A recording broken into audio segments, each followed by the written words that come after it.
Hey guys, welcome back to the Mind Body broadcast with Austin and Marty. And today we are going to keep going through our body parts series, and we're going to talk about arms. So, biceps, triceps. I guess we could probably talk about, you throw in like the brachialis, forearms, all that stuff's kind of lumped in Absolutely. there. Who doesn't want bigger and Um, more jacked forearms, right? sure, right. Yes. um, so, yeah, we kind of debating on how we wanted to split this up, but we figured everyone would probably want a whole episode on arms since most people like arms. So yeah. Yeah, here it is. Anywho, Yeah, so what now, did you want to start with? The bicep or the tricep? Or both or what? oh, well, let's see. Well, we could start with triceps because that's the biggest part of the arm. Okay, So let's go got to for it. have, Sounds good. yeah, got to have those meaty triceps or try to. Anyhow, Right. um, so yeah, triceps. So triceps is probably the more difficult of the two muscles to train effectively just because there's more parts to it, and people run into things like elbow pain, or they have a hard time like activating the long head of the tricep to really get that feeling like all the way up to the rear delt area. um, Whereas a bicep's a little easier to contract. So a couple ways you can think of training triceps. I mean, you're obviously going to train them indirectly through pressing movements, and you can do close grip pressing movements, and that's going to train them with heavier loads. But if we're talking more traditional or other like cable tricep movements, dumbbell tricep movements, um, there's a couple things that come into play. So the main things are probably just going to be uh, elbow position and hand position. So let's talk about, like, for example, a press down or some kind of cable tricep extension. You can manipulate that range of motion, that pretty much same movement pattern, to train all the parts of the tricep. And what I mean by that is a tricep press down, for example. If you have your elbows flared out versus your elbows tucked in a little bit more, you're going to feel a different part of your tricep. If you have your hands facing, I guess it would be pronated versus a neutral grip or even slightly supinated, that's going to, you're going to feel in the different parts of your triceps. So, uh, first off, you want to look at like how are you training your triceps, and probably train them in those different positions, especially because I tend to notice, just like any other muscle group, you may have one part that's a little bit stronger than another. And then Right. eventually, over years and years and years of training it, it becomes underdeveloped. It can cause those things like the elbow pain. It can also cause just a not, for your triceps not to look the way that you want them to look. So, I think it's important to probably train in those different angles, I guess you could say. Now, Yeah. let's see. So, what are the biggest issues you notice with training triceps in terms of like just activation? Oh, for activation would be positioning, would be activation. Yeah, definitely positioning would be tightness. Like definitely if their rotator cuff is too tight, or if their chest is too tight, or even if their back is too tight. I remember some guys doing triceps pushdowns. They're feeling it kind of in their back, and that's like too tight of a lat or too tight of a serratus problems, things like that. So for activation would be probably, yeah, picking something that brings out or takes out as much of the other body parts as possible. So, such as if people can't feel the long or the short head of the tricep, you have to put them in a position where that's the only possible muscle that could work. And I love bands for things like that, keeping the arm really squished against the body, the shoulders as externally rotated as it can without it actually, of course, turning your hand out to the side, and then kind of doing a tricep push down like that with a band, or even coming up and lying on the ground and doing like a French press or a tricep extension with a band type of thing, just so people can understand where all the heads of the tricep are, because that the horseshoe was a wonderful analogy. I've always kind of liked that, because it should look like that big beefy horseshoe. And especially if lots of guys are listening here, if you want arms, you got to train triceps, baby. You've got to, because it doesn't matter no matter how big your bicep is. Especially, it will just look silly if you've got this monstrous softball bicep with nothing for a tricep. It just looks hilarious. I remember way back Yeah. when Dante was talking about that stuff, Dante Trudell, And he was talking about, I don't care about my bicep size. I care about my tricep size, because then at least I can make everything else look bigger from there. But for activation, that's what I've been finding for the tricep is making sure that the back is put in the right position. The shoulder is definitely put in the right position. You're not too internally rotated. You're not too externally rotated. What have you found for that? Yeah. So if you're talking about when you think of activation, if you want to talk about like more isolation movements, so like the press downs, for Yeah. example, Yeah. because if you can't activate it, there's no sense in doing a close grip bench press. That's not going to, it's Exactly. going to be pointless. So, if we're looking at more of just a single joint movement like that, yeah, positioning of your back. If you don't want to be too hunched over, you don't want to turn it into like a rope crunch with your abs. Like, I see people do that where they kind of like thrust their torso down, and they're using Absolutely. the momentum in their abs to thrust the weight down. And that's just sure. I mean, you're using your triceps to some extent, but you're just using momentum. And then also, and we've talked about this on the other muscle groups, it definitely depends on your shoulder girdle. Like how far out are your arms, and compared Yes. to this, like the center of your torso. Because for me personally, I feel like I like a little bit more of an elbow flared out tricep press down, Okay. and that just feels good to me. Now I can manipulate that a little bit depending on like which attachment and stuff I use, but like I can. This is how I do it. I almost spread my lats, Okay. like I'm doing Yes. like a front relax pose, and that's where my elbows they come out to the side a little bit more, and I feel that it fully lengthens and fully contracts my, like, especially the long head of my triceps. So for me, that's what feels best. Whereas someone with a really narrow shoulder girdle might want to tuck their hands in a little bit more, and also elbow position. So you don't want you definitely don't want your elbows tucked back really far, because you're going to lose range of motion. Um, Yep. and you also don't want your elbows, so far out in front of you that you're using your lats to do a press down, Hmm. you know, like it's going to be like a cable pullover. Um, so you want to find an elbow position. I almost like to kind of trying to figure out how to describe it. This is one of the reasons I flare my elbows out a little bit, is because I can get the long head of my tricep in that really nice stretch position at the top, Yes. and then I can press all the way through. So if your elbows are tucked back too far, you're going to have a hard time feeling that eccentric portion, um, and you might get elbow pain and things like that. So my point there is definitely mess around with elbow position in terms of how far out it is, and how far forward and back your arms are, relevant to your torso, and then also the attachments that you use. Hand position is going to feel different for different people. Like I know a lot of people like the rope, right? Like a rope attachment, or they like to use like a V bar attachment type of thing. I like those; they work good for me, but I actually feel mine really, really well with an overhand grip. Okay. Um, Using like a little curl, like the little cambered curl bar attachment. You attach it to the cable. Sure. Um, I just attach it to the top cable, and it's essentially it's almost a complete pronated grip, and I feel that really, really well. Which some people just, that feels awkward to them. So um, mess around with that hand position, then elbow position to the sides for sure.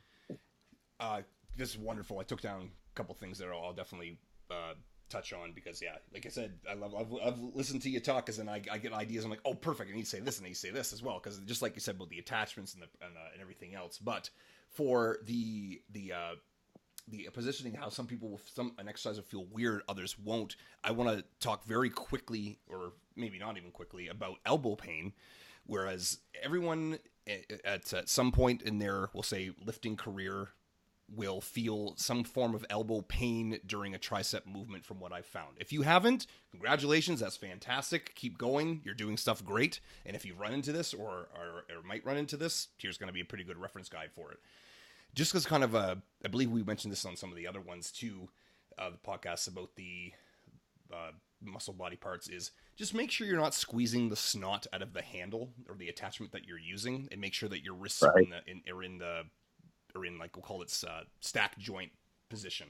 Because the amount of times Yeah. I've seen people do the tricep push down, let's say it's the protonated or overhand grip, and they're at the top and they're almost doing like a wrist curl at the top. They're kind of doing a wrist curl first and then pushing down. Well, that's going to put so much stress not only on obviously we'll call it the forearm, the extensors and the flexors, but also then the elbow. And if you squeeze the crap out of the handle, especially I was waiting for this podcast so we could talk about this, especially for this one, because you squeeze the crap out of that, you're going to put now more tension on the elbow because you're trying to contract all the muscles in the forearm and the wrist and the hand, and then also you're trying to contract all the muscles in the tricep, which will lead up to the elbow. So you're creating a kind of like picture yourself in between two, like a tug of war. Now your elbow is right at the peak of the tug of war, so there's potential for elbow pain there, and that's.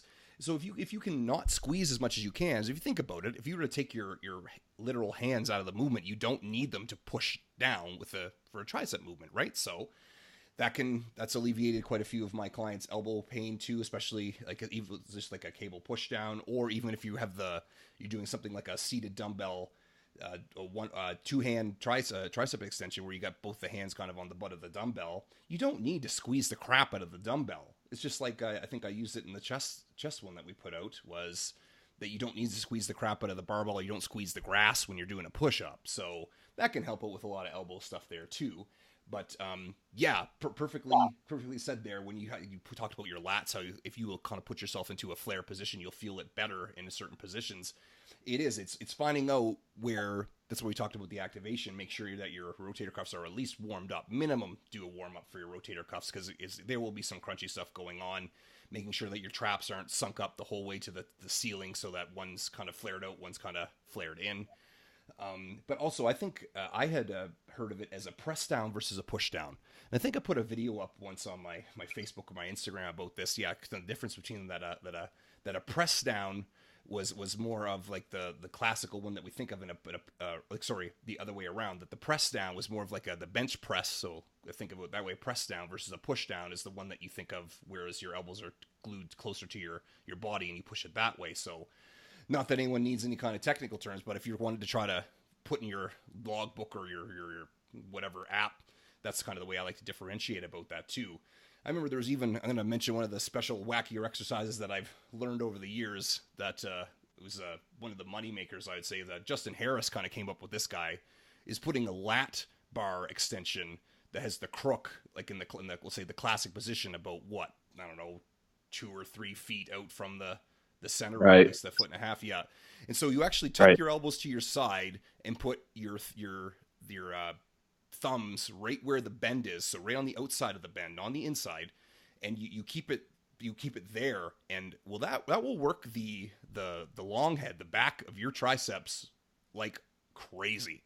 It almost looks like you're doing like a weird wide grip, but elbows close to your body, push down. It's the wildest thing. Have you ever tried this? Have you ever seen that exercise before? No, but I'm gonna try it tomorrow. Yeah, I'll send you either the video I have of Justin doing it, or I'll make it for you. But man, I'll tell you, it smokes.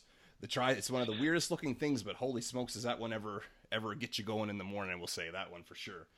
And yeah, for attachments there too, I've definitely found, like since I'm talking about the wrists there a tiny bit too, is if you're gonna do like a reverse grip push down or anything like that, please be mindful of your wrists, that you don't look like a flopping fish with your wrists out there. You're that person that gives you a handshake that you can barely even feel the handshake type of thing. That's not what you want here. You want to keep the wrists rigid. I usually try to stick to keeping wrist wraps around if I do that reverse tricep extension. It's not one of my favorite exercises, but some people can feel it pretty darn good. As long as you're safe with it, then go for it for sure. Yeah, keeping your wrist straight is relevant for the biceps too, big time, Of which we course. can talk about in a little bit. But yeah, so I mean, lots of just like extension variations that you can do, either machine or cable. We're talking about mostly vertical type of press downs, but you can also do like overhead extensions, where you're not facing the cables and your hands are up overhead and you're extending out in front of you. Those work really well in the stretch position. And then, of course, pressing. So close grip pressing works. Some people don't feel it very well simply because, again, I think it's just two things. I think it's just, maybe they have a really strong chest to begin with, and that just takes over way too much when they do the movement, or because they're not able to isolate very well. Or again, it's like the structural issue, width of their shoulder girdle and just what feels good to them. But if you are somebody that has a hard time with activation, with feeling your triceps, then obviously exercise, the sequence of the exercise is going to be the biggest thing. Is just making sure that if you are, yeah, I mean, if you are going to do those movements, it's probably not going to be the first movement in the workout. It's going to be second or third or something of that nature. So just keep that in mind. But yeah, I definitely think that if you can feel your triceps well, that's a great way to load, actually put them under a heavy load, is some type of close grip pressing. Now it can be, there's a lot of ways to do it. It could be your just traditional close grip bench press, which works great for some people. It could be maybe in a Smith machine, because that allows you to kind of lock yourself in a better position that you feel. It could be even doing kind of variations of that, like the JM press, for example. Yes. So I personally like JM presses. I feel them pretty well. The current training phase I'm doing right now, I'm doing I'm actually, well, and these are killer. I'm doing JM presses with the band bell bar, that shakes. Yeah, absolutely. Yeah, the shaky one. Oh, I've never tried it. What's that guy like? Let's do a sidebar here. What is that like? well, I have one. There's a couple different ones, but I have one of the versions at my house, and it is just, there's nothing else like it in terms of activation. Because if you think like it's constantly moving back and forth, so your muscle is constantly trying to hold it in center position. Yes. And it's just, the activation's incredible. So, it made of bamboo? Yeah, well, they call it the bamboo. I don't know that it's technically made of bamboo. Okay. Right. Yeah. I'm sure. Yeah, but it is like, it looks like that kind of like bamboo material, and it has like some incredible flex. I know the one that I have says 300-pound capacity. I've had like 290 pounds on it. It was fine. They have a 400-pound bar, and then they have a couple different versions. But yeah, for activation, that's a killer one. And so how would you use the band bell for your triceps on that one? Just more of like a French press or a close grip bench? Well, yeah, you could do a French press, a JM press, or even just a regular close grip bench press. And the nice thing about that is the activation is so good, because you're basically just transferring load this like little teeny bit back and forth, and that muscle is forced to stay activated the whole time. You know what I mean? And it feels fantastic on your joints, because your muscle is just literally is doing the blunt of the work. You know what I mean? It's not transferring load onto your joints. So yeah, that's a good option. You can get them. There's distributors. I know they're U.S. made, but there's distributors everywhere. So that's a cool option. They even make dumbbells. Oh, they make okay. No way. Yeah. So yeah, that's a cool option. I've been doing that, and then also I'm a fan of, think of too, like, a tricep is a lot of what you feel on a tricep is a lot of like of the concentric movement, pressing and squeezing. Whereas a bicep, don't get me wrong, you can do eccentric movement and feel it well on a tricep if you have good neural connection and your triceps already kind of like pumped and fired up. But I wouldn't even hesitate to do something like a pin press for triceps, whereas for biceps, I want that eccentric in there a little bit more. 100%. More of the stretch. But for triceps, honestly, like I program this into training programs for clients, and I do it myself. A pin press is great. And the nice thing about that is I can set it up. I can set it up right in that maybe 2 to 5 inches above my chest, depending on where that tricep engagement point is, where I'm taking my chest out of it for the most part. And And that's an awesome movement. I can just drive right through my triceps and contract them really hard at the top, bring it back down, reset, drive through. So that's another good loading, like in terms of a movement that you can really progressively overload. And then obviously, I mean, we could dip movements. That's another Sure. one, Yeah. um, lots of different ways to do dips. A lot of that kind of depends on shoulder integrity and things like that of the person. Yep. Is are dips something that you program into programs much? If it depends upon the person's gym too, if they're like if they've got a full plethora of machines or whatever, I like a lot of certain dip machines. I think you can get to a really nice smooth groove on some of them, but in terms of actual classic dips, we'll say either on a dip bar or even the dips in between benches, it just can be a pain to set up. And again, we talked about wrist integrity and things like that, but for like dips off of a bar, yeah, if you can keep your wrists straight and you can get the positioning on them and you feel good and you're not doing any kind of weird, awkward, jerky movements on it, for sure. I absolutely love dips. They're one of the, especially for my lower chest and my triceps, I feel them magnificently. But any of those seated or standing dip machines, they're fantastic. I definitely like incorporating those into a lot of programs. Yeah, that's part of it for me too. Is the setup? It's like when you're if you're doing a bench dip, especially where you have to like load the weights. Like, That's what I'm talking about. Yep. I know it sounds lazy, but it's like I I'm tired by the time I load it and unload it and get Well, stabilized then and it's gonna say it's you know unsafe. You've got two or three plates on there. They're sliding around. It's like, yeah. yeah. So that's not though. I do find that as a really effective movement. So what I'll for sometimes for people that maybe aren't using quite as heavy of a weight, I'll actually do I just call it a banded bench dip. So what I do is I just wrap the band around the legs of the bench and then I wrap it around their waist. So it's like a triangle shape, Yeah, sure. when it comes up. And that works extremely well. And, requires a lot less setup. But yeah, that's probably the only type of dip variation I do. Hmm. Unless it's more for pecs. I Exactly. do love dips for pecs, but Oh, me the too, angles, buddy. Yep. yeah. So, uh, Perfect. yeah. So, what are some other movements that you like that maybe we haven't mentioned? Sure. Well, I was one of those that was very blessed with very strong, very genetically bigger triceps, so I didn't have to work very hard to have any part of them uh, respond very well for me. But I've always liked anything. When you mentioned the close grip Smith machine, that's perfect. Like you can just get you can take your wrist completely out. I just kind of put right down towards the butt of my hand, and I can either just play around with the elbow uh, flaring too. Like you don't need to keep it ultra close to your body like most people will say. Like mine's actually kind of about, we'll say, 25-30 degrees out from my hips. So I just put the bar where it feels comfy for me and I just go into a groove and I find a nice sweet spot where it's pretty much all tricep. I don't feel like I'm doing any shoulders or any chest. So that one's a great one for me.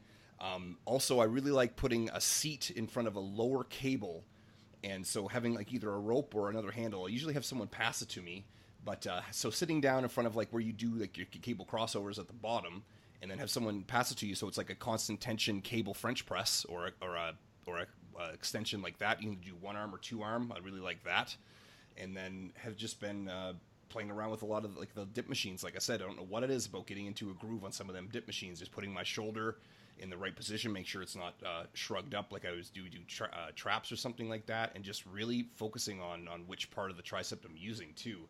And that's one thing too. I want to touch on is just making sure that you know that where like that you should like how it feels in all part of the triceps. We did, you definitely did go over that. I think I went over that too. Just knowing that there are like the back part of the tricep and the side part of the tricep, and just knowing that I've kind of is a pretty good rough gauge that having your arm over top of your head, or we'll say your elbow, if you bring your elbow up towards your ears there, that's going to work more of the long head. And if the elbow is more in the down position, aka by side your body, it's going to work more of the short head.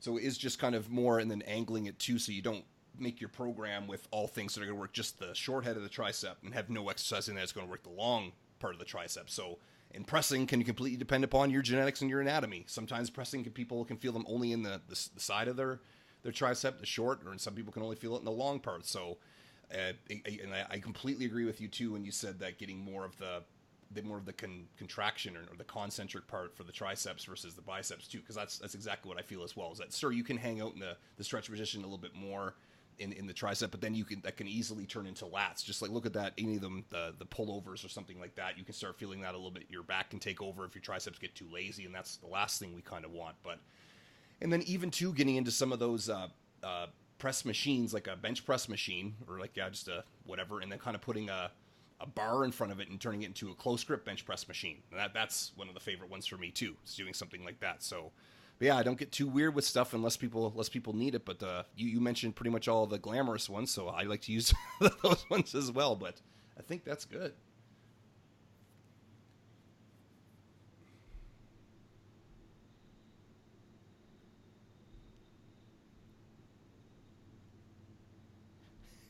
Did I lose you there, buddy?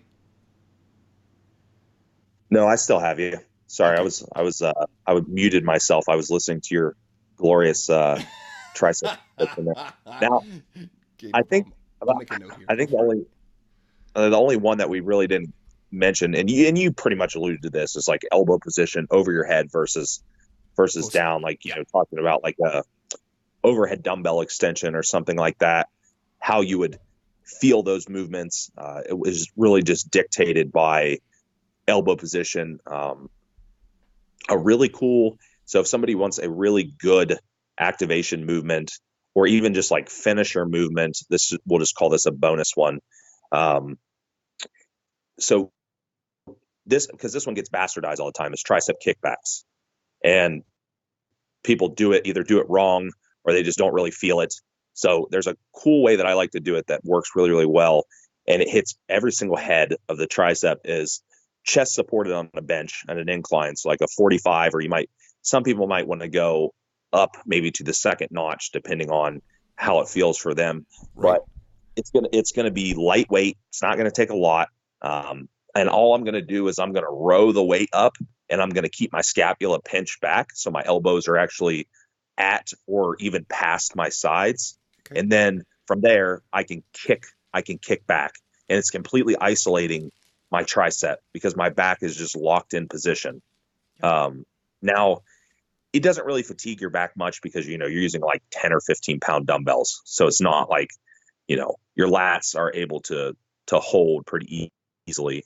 And the way that I like to do this is I'll do three hand positions. So start with your weakest position, which would be which would actually be a supinated grip. So when you extend back, your top of your hands facing the sky, and then you could do like 10, 10, and 10. So the next one would be neutral grip, and then the last one you would actually do a pronated grip. So your palm is facing up when you're done, and it's killer if you can stay locked in that position and do that whole series like 5 5 5 or 8 8 8 or 10 10 10, something like that.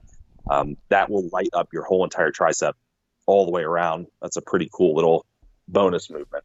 And perfect. Then you just reminded me, of course, of the one that I should have thought of from the beginning is John Meadows' protonated the power kickbacks. Remember those guys when he first was starting to get his name Oh yeah. started? Yeah. Mm-hmm. So I'll try and find the video for this too to attach it here. But man, those standing protonated kickbacks where you kind of bring them out and then almost like you like a not row them entirely, but you definitely give it like a little bit of a like a push with your hamstring, kind of kick back with your butt to get them up there, and you squeeze the crap out of them. You turn your thumbs out. It's a double dumbbell at the same time. You kind of stand over like you do like a bent over row position. You get your elbows tucked back up as far as you can there up by your side, and you kind of swing them out, and you turn your thumbs up as if you're trying to turn your. I think I'm trying to describe this right here. Austin, help me out if I'm not doing it right there. But yes, so go from pinkies with the like you're holding them like you would do like a regular kickback, and then turn your thumbs up and out and trying to push them towards your hips and in towards your hips and then out as much as you can by the end of the movement, and that'll smoke your triceps in a very interesting position if you've never felt it that way before. So that would kind of be it too. And then Yeah, I've got sorry, go ahead. gotta say I've done that movement. Yep, I know Yeah, what you're talking about. even one arm or two arm, like sometimes that just smokes them. And then I've got one more too. I remember asking, and I'm not, and hopefully not giving away too many secrets here, but I remember asking Justin Harris again. Said, He said, what do you know for weird exercise stuff? He goes, I don't know much about that stuff, Marty, but I do have the two for triceps. So as we were talking, thank gosh, I remember the other one there is that first one I showed you or told you about with the lap bar. And the second one is kind of doing like a standing. So the cable is high. You can use a rope, and you bend over. Of course, so you stand reverse. So you're doing like a tricep overhead extension. So you're bent over, so your elbows are on top of your head, and so you're facing away from the pulley, and you're pushing. So you're like doing like a tricep extension, but it's not seated. Obviously, you're standing and you're pushing out, and you hold them. You hold the rope handles as far out as you can for as many as you can, and then hold them. And then you keep the butts of the rope together and push out, and then come out and hold it out is on the eccentric, just like you were trying to do as many as you can that way, and then finish off with your hands together with the rope and push as many as you can that way, because that is by far one of the wackiest ways to do like a running the rack with a tricep without changing the weight that I've ever done. So yeah, you start with keeping the handles or the handles of the rope apart as much as you can, and then keeping them together on the concentric, apart on the eccentric, and then keeping them together for both the concentric and eccentric as long as you can, and that'll smoke them pretty good. Yeah, that's awesome. Yeah, I like that. It's because he's always got weird stuff like that, Austin. I love that weird stuff that just you make so you go, oh look, there's the long head, there's a short head, and okay, got it. Yeah, right, and that's kind of the takeaway is hitting all the heads. You got it. I think exactly. That's from your exercise too. Exactly, just hitting as many of the heads as you can. Yeah. Okay. Yep. I think that's almost enough Sweet. on triceps. Yeah, let's talk about biceps. Everyone wants to know about biceps. So biceps and arms, yes. Now I can say biceps, I've actually been able to grow my biceps quite a bit from pretty lousy. So I maybe have some good. authority. You're in that club too. Good. I'm the exact same way. Yeah. Mine were lousy is exact. You know what? Better word than I had. I was going to say pitiful, but let's go with lousy. Yeah. I don't know that I would have a lot of authority here, but a little bit. So, I'm probably not going to listen to the person that had 20-inch arms when they were 19 years old. So, anywho, I still don't have 20-inch arms now, just to be clear. Now, God, I don't want to measure mine, Austin. It would probably make me and my cats cry, for God's sake. Yep. Yeah, I don't know what they are, but they look better anyhow. So, biceps, couple things. Well, and we talked about this earlier, is again, curling. I mean, most movements are some variation of a curl. You have a little bit less of a weapon, like options when it comes to biceps versus triceps. I mean, you're probably going to be doing some kind of supinated curl, maybe a reverse grip, so pronated type of curl, or some kind of neutral grip curl. There's not a ton of options other than that. However, there are a lot of variations to that. Now, the biggest thing on any of them, though, is setup. So if you're doing any kind of, the most common thing is just a standing curl. Your body's vertical, or your chest, or you're like slightly reclined on a bench, or you're sitting on an upright bench. Anything like that, any curl like that where your arms are just hanging out to your sides, elbow position is a big one. Mm-hmm. So probably the biggest mistake that I notice with most people is as they curl up, their elbow tucks back too much. So you're shortening the range of motion on your curl, and you're not going to feel the contraction hardly at all. Like the biggest cue that I give people when they will come out here and train is I'll literally just, as they curl their hand up to their body, I just push their elbow forward just slightly, and that always makes that contraction so much more pronounced. So not tucking your elbow back, when you're curling up, is probably the most important cue. And then there are a couple other important ones, like keeping your wrist straight, always very important. Don't just brutalize the handle of the dumbbell. You don't have to squeeze it that hard. And then also, I mean, if you want to get real technical with it, like how far supinated your hand is versus, you can say, I can target the long head and the short head of the biceps. I mean, if you really want to get technical, but for simplicity's sake, It's really just making sure you keep your wrist straight and making sure that you're not tucking your elbow back behind your body when you curl up. And then also making sure that at the top of the movement, you're not coming up to a complete resting point. You know, I see that too. And I'm sure you've probably seen it where it's almost like it's use the word, and we use this in, I believe we did anyhow, one of the other podcasts about total range of motion versus active range of motion. So just because I can curl my arm all the way up, completely straight up and down, like my upper or my lower arm is completely straight up and down, doesn't Yes. mean I should do that because I'm losing all the tension. So personally, I curl up to about 3/4 of the way up. That's where I feel the hardest contraction in my bicep. Yep. And if I go beyond that point, because if you're in vertical, it's like a squat. If my legs are straight, I can hold 1,000 pounds on my back. Mm-hmm. But as soon as my legs bend, I can't hold 1,000 pounds anymore.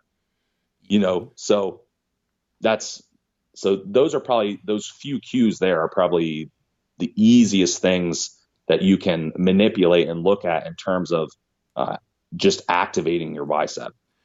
The only cue that I will add to that will be completely contradictory to one of your cues, and that's only because funny enough, man, I've seen this one. I think more than I've seen the one that you're talking about, which would be don't have your elbow come too far out in front. Because it's like I see people, especially during the standing dumbbell or the standing barbell curl, is that instead of the elbow coming back, which yes, that's a whopping problem, of course it is, but they'll almost do it because what if you were to have your arm be straight and you put in, and you don't have a bend in your elbow, you're not doing a curl. What happens when you push your elbow forward? You're using what? The shoulder. And so I Right. see so many people get, and this is why I'm talking about it, because it definitely happened to me, was that I would move my elbow before I would move my wrist, and just that for myself personally was such a whopping cue that it was always start from the wrist. Exactly. No, like all of our cues will say we'll go into it would be start from my wrist, aka pull from bicep / wrist. Don't put my elbow back. Don't put my elbow forward first, because if I were to push with my elbow forward first, my shoulder would take, let's say a minimum of 40% of that movement, and that was one of the biggest reasons why my biceps were not the biggest reason. so Sure. so exactly, I had to really enforce that too. And so because what made me think about it was when you were talking about how, like, exactly, if your legs are straight you can hold 1,000 pounds. Well, if you were to look at any movement in time, if your elbow is out in front enough that your form is straight up and down, you're there's no tension on the bicep now. It's a stacked joint. You're now either holding it on top of your shoulders or you're holding on top of nothing. So, and it's not that you need to, because you'll hear some cues too, like keep your elbows tucked to your sides at all times, don't move them around, which that is great for, and I actually have given that advice too, especially to people that I see that are beginners, or they have, we'll say, the flopping fish elbows moving around, and then eventually they can, like just like yourself, I've done that exact cue. I love that you've done that. Will you put your fingers or whatever, the butts of your hands on their elbows and kind of push them forward, and then before you know it, wow, they're feeling their biceps, right? So yeah, Right. Yeah. that's the only thing I'll add in there. I Go should for it. have said, I should have said on there, if you're doing the elbow forward cue and your front delt is getting sore, then that's not good. you Exactly. know. It's so much of this stuff, Austin. It's like if this, but that. If not, then this. It's like, yeah, and for us to catch everything, and that's why I got you, baby. I got you. Yeah. Well, and it's not complicated. It's like if you feel it, then good, keep Yeah. doing it. You Exactly. know, it's if you I, feel it and you're not injuring yourself, then that's probably the angle that you need. So, you know what? I think um, that should be added on the end of everything. If you feel it in the bicep, that's great. No, if you feel it and you're not injuring yourself, now it's great. Yeah, I like that. right, yeah, perfect. Yeah. But there's, but again, I mean, like we said, going to actual movements,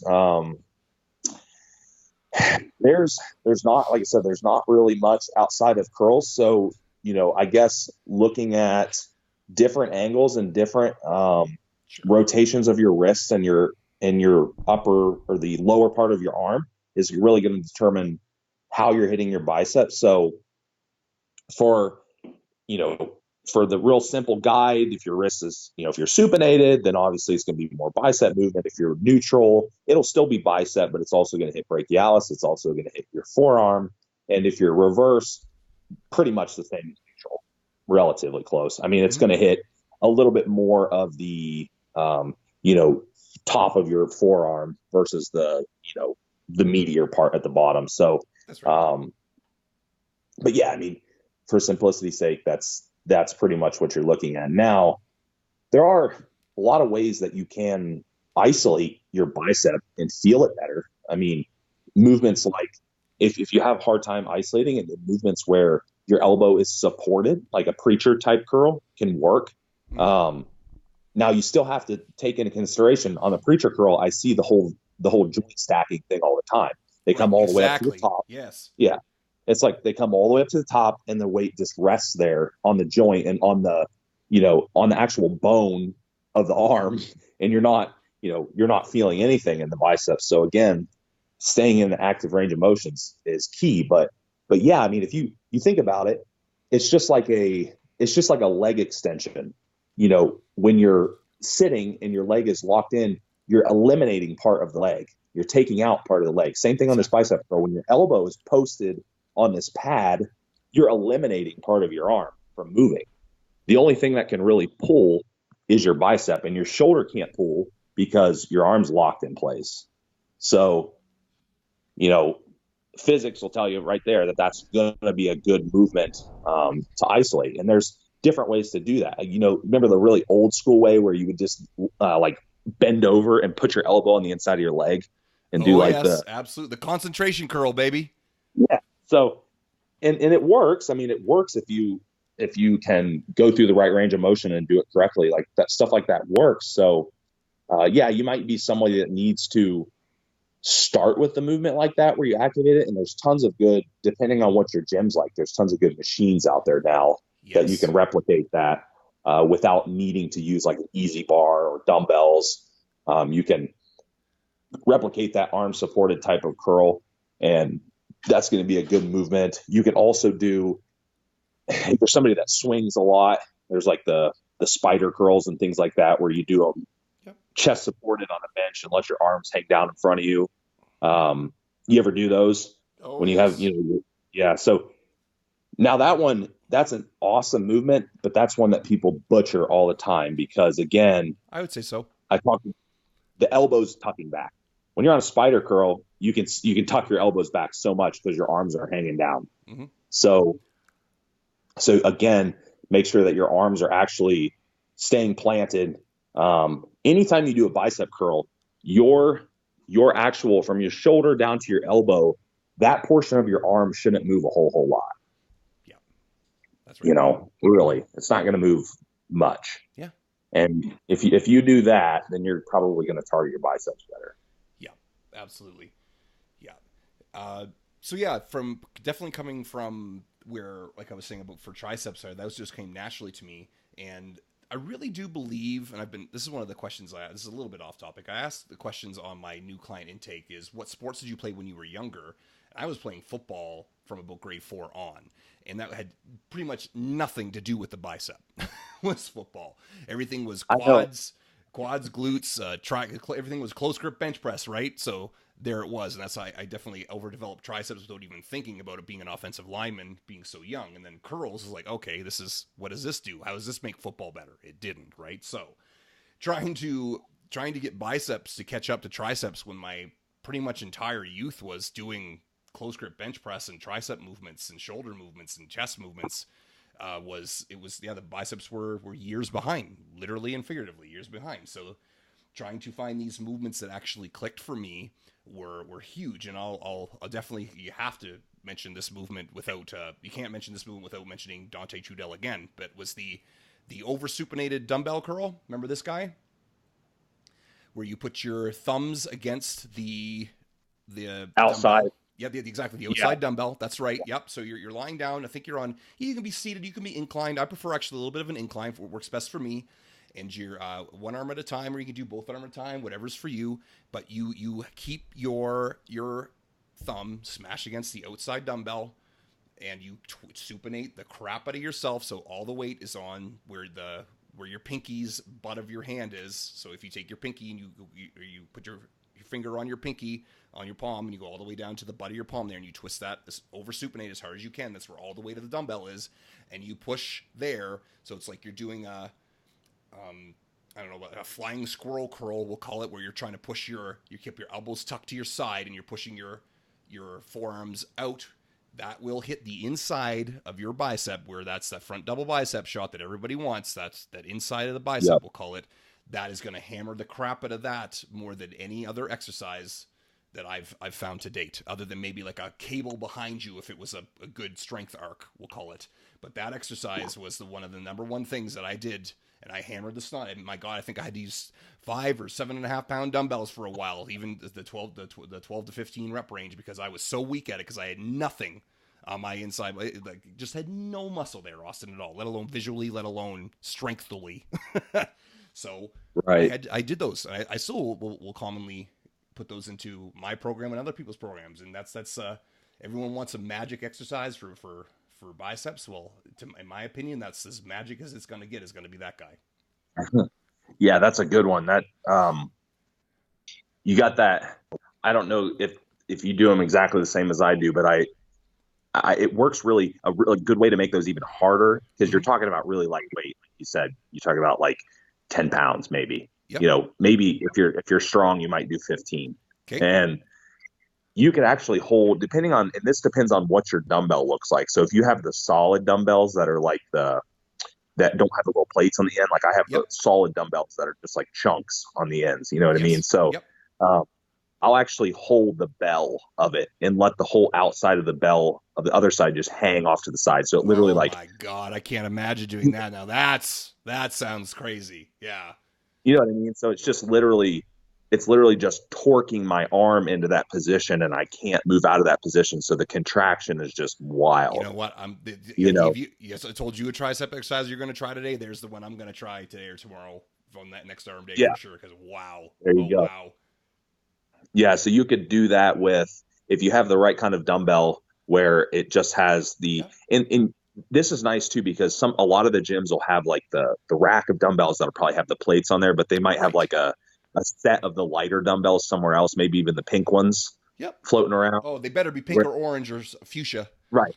Where they're going to where it's just going to be like literally like a chunk of concrete, basically a chunk of metal. You know what I mean? So just hold the bell and let it hang off the end. And that's a great movement. So, now I don't know, you talk like development wise, I actually so my bicep was very much short and I had a very good peak on my bicep, but I did not have much thickness to it.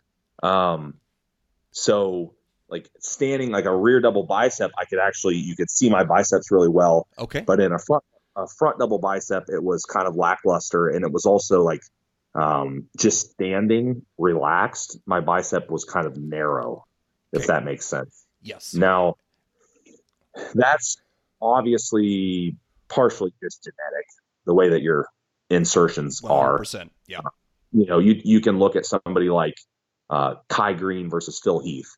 Kai Green has those super duper pointy biceps, but standing in a t-shirt, they aren't going to look as big as Phil Heath's big round, long biceps. So, can you manipulate that much? Yeah, probably not to a huge extent. But for me, doing things like I do incorporate things like hammer curls into my routines and stuff. So that does help with the overall thickness. And then also just training I don't only train supinated. I will train with that neutral grip, and I will train with an overhand grip sometimes. So I tend to do at least like one of each movement. So, but yeah, if you're talking specifically biceps, it's going to be supination's key. But yeah, so what about forearms? Because brachialis, that's going to be, it's all the same. It's basically all the same shit. It's just doing it in a hammer curl position. Yep. It's not really much different. So it is like, and I love how you mentioned that too. So funny enough, I think I might be bicepsally built, completely opposite of you. In other words, I think that my rear double bicep would probably be my worst pose to show bicep, and my front double bicep would be my best pose to show it.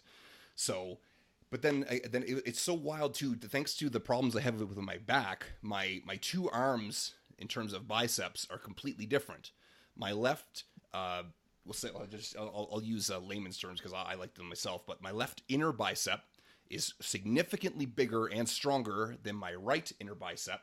And now my right outer bicep or hammer curl is much stronger than my left outer bicep or hammer curl. So there, and it's until like, again, it's one of those you don't know it until you point it out, but definitely significant. I would say, and most people are like this too. Is that you'll have one arm that's bigger than the other, or in certain areas, especially if it's due to a non-genetic component such as mine, such as either an injury or a back problem or a structure problem.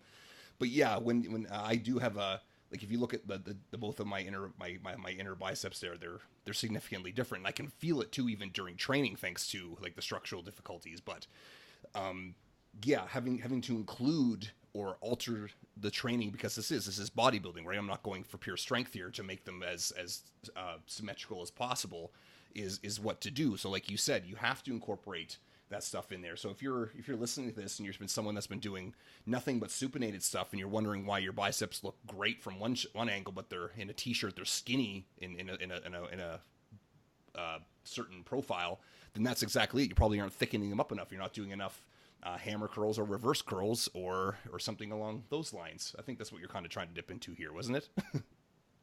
Yeah, right. Okay, Exactly. Woo, thank God. It's like, that's where we were going with this, right? Yes, good.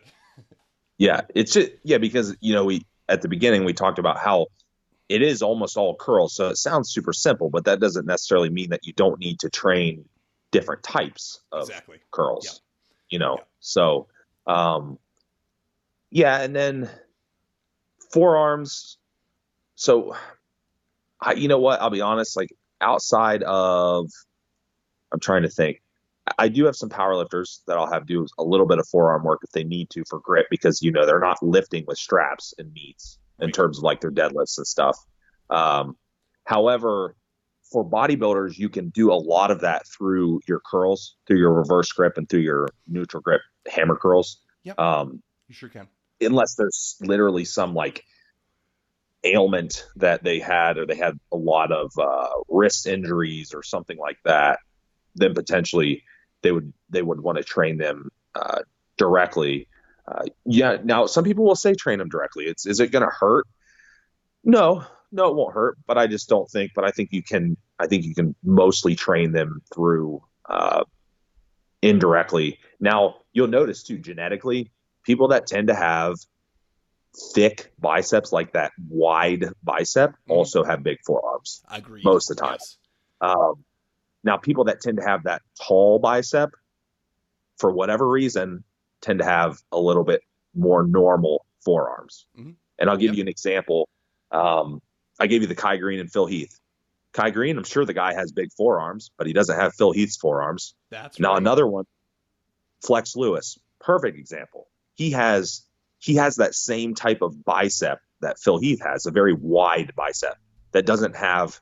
But it doesn't have like that Ronnie Coleman peak on the top of it. Right. Yes. Right. But he has huge forearms, and there's tons of examples of that. So I think, structurally and biomechanically, the people that have biceps like that, probably the way that they use their arms over years and years and years, and whatever genetic component there is, they just tend to have bigger forearms, especially like up by the elbow. They'll have that big, that like big meaty elbow extensor type muscle. Yep. Hangs off the back. So yeah, I mean, if you want that look, if you want to try to thicken those areas, then doing your hammer curls, doing your reverse curls works really well. With your hammer curls, what I'll tend to have people do is, if I give them a cue of at the top of the movement, they can actually squeeze the handle. Whereas on a bicep curl, I'm not as focused on squeezing the handle. Yes, so I agree with you 100%. Yeah. Hammer curl, I can just say, give that handle a nice squeeze at the top of the movement, and that will hit the forearm a little bit better. And then I actually can break one little rule in the curls is that if you want to hit the forearm a little bit better, on top of the brachialis and the bicep, if you're doing a reverse curl, you can actually slightly curl your wrists up at the top, like your Truth. Yep. um, Yep. yep. So, and I think if you go way back old school, like DC training, I know there was actually a movement in there like that. It was literally just a cable curl. You just did a Yep. reverse curl There sure and was. you curl your knuckles up at the top. Yep. Um, Yep. to hit your forearm, and it will hammer your forearm. So stuff like that will help with that forearm development. And then they get trained, they get trained indirectly. So that's kind of a decision that you have to make. Like, this isn't a grip sport either. You It's not got one of it. those things That's like, right. I mean, personally, my grip is good. It's good enough to do everything that I need to do. Yep. And, and it's not like, you know, I'm not going to be doing any crazy grip sports or anything like that. I just don't have big enough hands to do that anyhow. Yeah. And, um, so, it does what it needs to do. But if that's something that you need to work on, you want to enhance your forearms. Obviously, making your forearms bigger is going to help. But here's a thought that I have, and I love your some thoughts, people buddy. might Just go for it. I love it. some people might share it, some people might not. Is that especially as you get stronger and you only have so much recovery ability and so much energy and so much nervous system in the tank to train, you have to pick and choose, like, what are you wasting tons of energy on? You You got it. know, Yeah. I'm not saying you should neglect anything, but we talked about this with warming up and stuff. For example, it's like, Mm-hmm.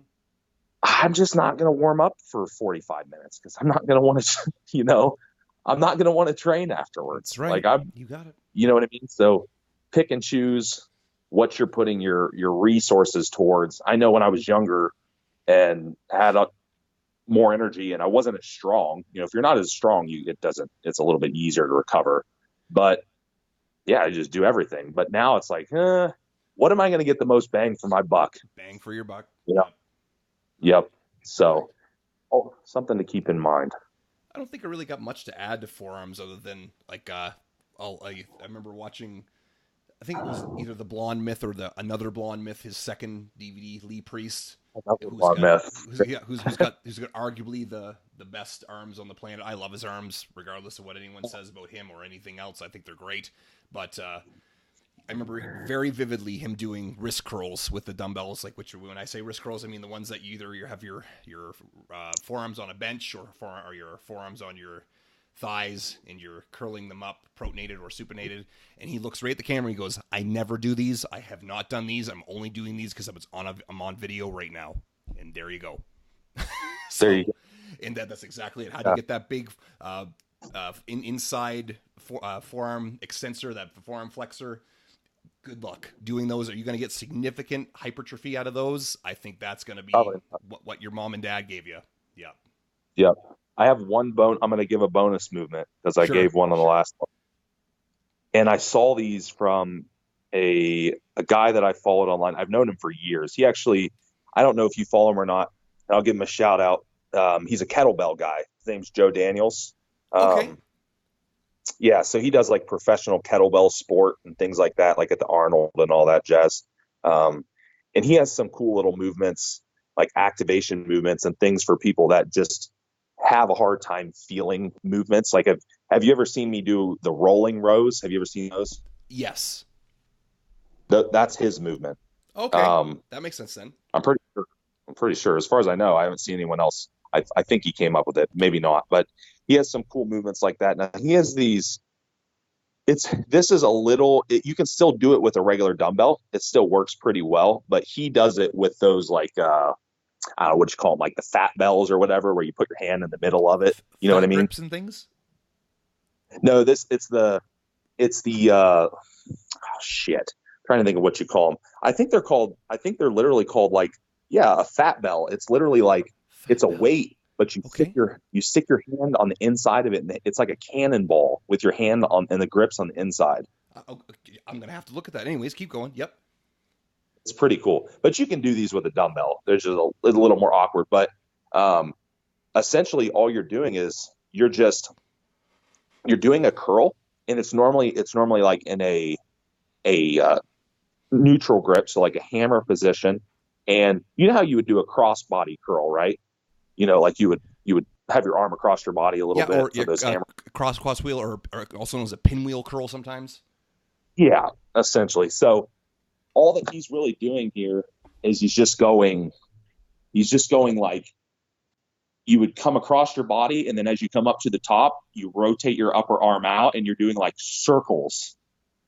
Does that make sense? Down. Yeah. Okay. It's like you're basically doing a circle, and then you'll circle in, and then you'll rotate, and you'll circle out. And man, I wish he had a YouTube video of this, but I'm trying to see. Okay, I found it. I don't even know what the hell he calls it. He calls it if there's an actual name Right for the for right, it. exactly. I have many exercises myself like that where I have no idea what the name of it actually is, but I'm like, oh, it's this curl that does my forearms with this twisty dipty do thing, right? Yeah. Yeah. Mm, nope. He doesn't have a name for it. Okay. But look the guy up, see it on his page. It's called Swing This Kettlebell. Swing this. Okay. Yep, Swing This Kettlebell. You find him on Instagram, and Perfect. just a cool movement. And you don't. And I've done it without the fat bells. I've done it with regular dumbbells, and it is freaking brutal. Like you just feel. It's one of those things where it's like light bulb goes off. You feel every inch of your bicep, brachialis, forearm, all of it. Wow. Oh, yeah, there you go. So now you gave me two exercises. Thanks a bunch, man. Awesome. That's it. That's all I Okay. got. All right, everybody. There you go. So there's the juicy arms part of our Mind Body broadcast. We'll call it Body Part Series. So from Austin and Marty here, we'll catch you next time.